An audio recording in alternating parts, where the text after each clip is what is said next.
there's a lot of like teachers tend to be like, why are the rappers rapping all of these negative things, you know, when how are students supposed to be like active leaders when they're rapping about like all of these negative things? But then again, like we need to be critical of the public education system and what they're teaching the students. So, because it doesn't matter if Lil Wayne is talking about like how to be flashy, how to do all this, when when the teacher is like, oh, Christopher Columbus, you know, discovered America. So it's just like, you know, it's not beneficial when the two, so we need to be critical of both sides. And I'm going off topic, but let me go back. Okay. Okay. So, as Lupe said, students were not coming to school to learn, but they were coming to school to eat. So one of the questions I asked the students was, what would motivate you to come to after-school programs? And out of all the things that they could select, they picked that food would be the #1 motivation for students to come to after-school program. So currently, there's a lot of amazing after-school programs in Oakland.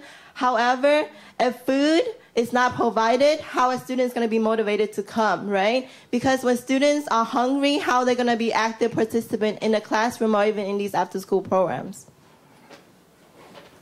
Another question I asked the student was, and this was a short answer question. I asked the student, what is your favorite topic at school? Surprisingly, 16 out of the 39 students wrote that math and science were their favorite classes. And also keep in mind that some of the students did not fill out this question. So out of the whatever number that the students filled out, 16 of them said that math and science were their favorite subjects. And this is very surprising for me because math and science were not my favorite subjects when I was in school. So students said, their responses was just really simple. Mathematics because there's one answer, no argument. Math and science because it's really easy to me. I mean, why can't you say, oh, you know, this is really good, but then again, you got to be really critical as to why they choose math and science classes over history classes. And my argument for this is that history classes are being taught in a very traditional way, that teachers are teaching the students and the students are expected to just listen, right? Like Bell Hooks said, you need to be active participants. And how can you be active if the teacher play a role that I'm just going to talk to you. You're supposed to take in the information and believe that everything I'm teaching you is true. And the history classes are based on a very Eurocentric views that the students cannot relate to these history topics. So the U.S. history is deeply embedded in U.S. colonization, colonialism, and U.S. imperialism. We need to teach the students that, because if the students cannot relate to that, how they're going to want to learn, right? And that's why the students are being portrayed as, oh, they just don't want to learn. They're just, you know, they're just going to fail and all of these things. Some more findings I found was that students, I asked the students, like, what would you want?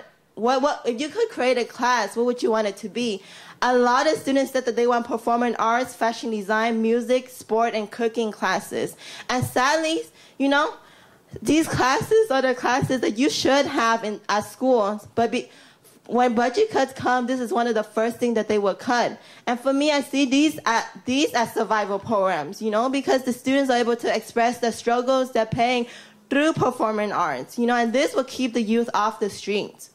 Many students have, and then I tested the students' knowledge on the Black Panther Party since the Black Panther Party was established in Oakland. But a lot of students had very minimal knowledge about the Black Panther Party.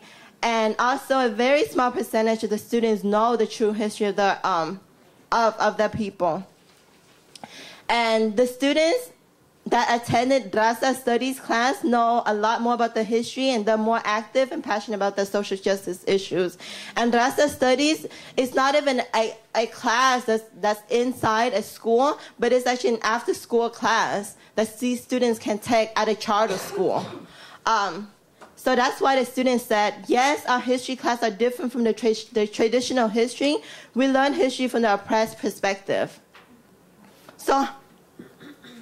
So again, like, at the end of the survey, I asked the students to write a short paragraph about their knowledge and their history.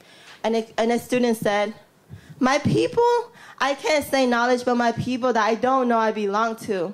Yes, everyone struggles in different ways, but I wouldn't know what to tell you about my people because my knowledge is confused about things. So as you can see, the students that took the Raza Studies class is getting somewhere, but still very confused, right? About like where she or he came from. The second student said, I know our people have a long history in the U.S., but we're excluded from textbook because white people, don't want us to know about our past. Again, this student also took the Raza Studies class. And then the last one, the third student said, we mostly eat rice and get discriminated judged because of our eyes. Yes, it's very funny, but again, this student did not have the opportunity to take classes like the Raza Studies class. And also, these are like stereotypes of what we're being portrayed as Asian Americans. So I'm just going to go quickly into my limitations. I wish I took more surveys from the students just to get more perspectives on the different things that the students wanted for after-school programs. And there was a lack of description of the community programs that were described in my survey. And I had too many short answer questions, which a lot of the students tend just to skip over. The possible solutions I came up would be the importance of survival programs. After-school programs should be provided to youth with meals and not just snacks. And schools need to provide youth with healthier food. Like Lupe Fiasco said, right? Some students don't come to school just for that purpose of learning. They come to eat because they don't have food at home to eat. And there needs to be more performing arts, music, and cooking classes at school. And how can we institutionalize the history classes that teach students about their own history? For example, the Raza Studies class at the Youth Empowerment School. And some future work that I want to work on is to do an extensive research on why students are more interested in math and science classes.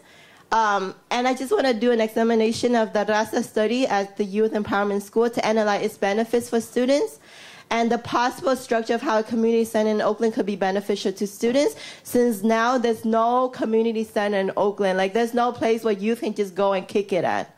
And also, like, to be honest, like, my initial motivation for this research was like, oh, how can I, like, build this big community center where youth can come and, like, learn about, like, the history, the culture, and all of this stuff. But, like, from what I found out was just, like, the obvious truth that everybody should know, like, the value of, like, just feeding the kids and making sure that, like, they can be active, like, they can be, like, physically and emotionally just like, well-being, so they can actually learn. Like, before we can get to, like, that step of learning, we need to, like, take care of ourselves. And, like, here at UC Santa Cruz, I'm sorry I'm going off right now, but, like, at UC Santa Cruz, we tend to, like, really take advantage of all of the resources that we have, But, like, in communities, like, low-income communities in Oakland, like, even as far as food, like, we don't have healthy food. Like, in every corner in Oakland, there's a church and there's a liquor store,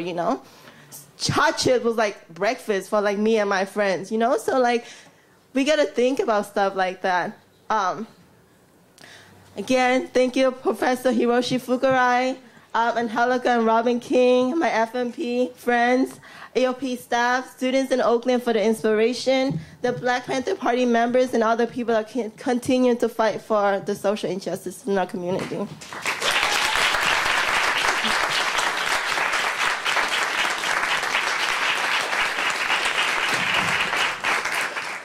Our second panelist is Suzanne Law. Suzanne is a psychology major who's minoring in education. She's a senior, and her mentor is June Gordon, education professor. Suzanne is studying to be a teacher, and in recent years she has held a number of positions as a teacher's assistant for an elementary school and programs for pre-K students. Suzanne has been accepted to and plans to attend graduate school next year at UC Davis. Yes. Her research interest is first and second generation Asian and Asian American students' identity development. In particular, how their identity development either conflicts with or sustains home cultures. As Suzanne's FMP project will show, she is committed to analyzing and improving educational systems. Her presentation today is titled, The Identity Development of Asian American Students Involved in Ethnic Student Organizations. I just want to say, I have been Suzanne's, I won't say her mentor for 3 years, but we have been engaged in teaching and a process of development and growth. Suzanne's been an amazing student, and to see how she has evolved over the last 3 years is quite remarkable. I also want to say, the fact that there are so few Asian Americans entering the field of teaching gives Suzanne an added responsibility, because most students perceive that within the Asian American community that teaching is something that is not only difficult but also something that they are somewhat hesitant to engage in because of the complexity of issues, as was just laid out by our prior speaker. And yet Suzanne is willing to engage these issues, and I know from all the work that she's done that she will do a fantastic job. So thank you, Suzanne, for being a part of my life for 3 years. Thank you, Chair.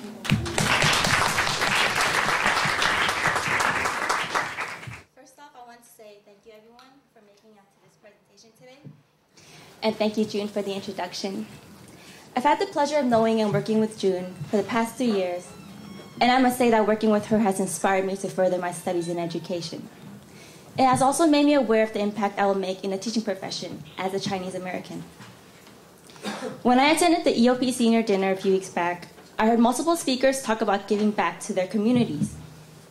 It was then that I realized why I was so passionate about this research project. It was my way to give back to my community before leaving UCSC, and also a way to learn more about the Asian American community and myself. So I hope you'll enjoy this presentation as much as I enjoyed doing it. I am a second-generation Chinese American and first-generation college student. I was born into a culture that was different and sometimes frightening to my parents. I was also the first one in my family to enter the unknown, a place people called college. And now that I'm graduating, I reflect back on the past 4 years and realize how college has affected my identity development as an Asian American. I grew up in San Francisco and was surrounded by a large Chinese and Filipino community. And as a result, I felt a sense of comfort identifying as just Asian. But after coming to UCSC and taking some education courses, talking to June, and watching daily doses of Chinese drama, I reconnected with my Chinese culture and now identify myself as Chinese American. I'm telling you this reflection because I want you to understand that Asian Americans are a diverse group of people with a fluid identity. Yes, we may come to college to advance our academic knowledge, but in the process, we also go through significant identity changes that build on our past and shape our future.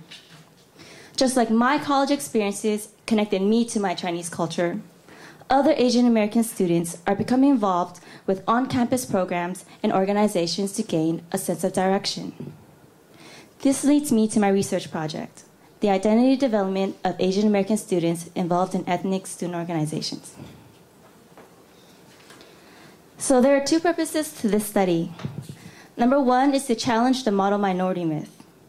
The model minority myth creates a stereotypical perspective of Asian Americans by suggesting that Asian Americans only attend higher education for academic purposes because we're so good at it.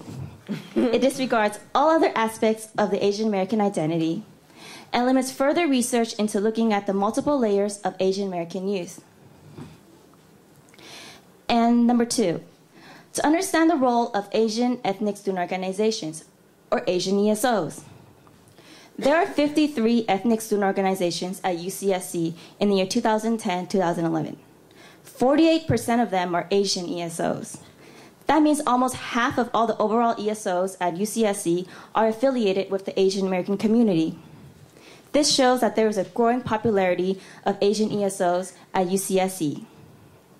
So the big question is, why are Asian Americans joining ESOs in the first place? Is it for academic reasons, for social reasons, or for identity development purposes? By finding out the reasons why Asian Americans are joining ESOs, we can then understand the purpose and goals of ESOs in serving this generation of Asian American students. So some previous research looking at the student participation in Asian ESOs found mixed feelings in overall satisfaction. Some literature suggests that Asian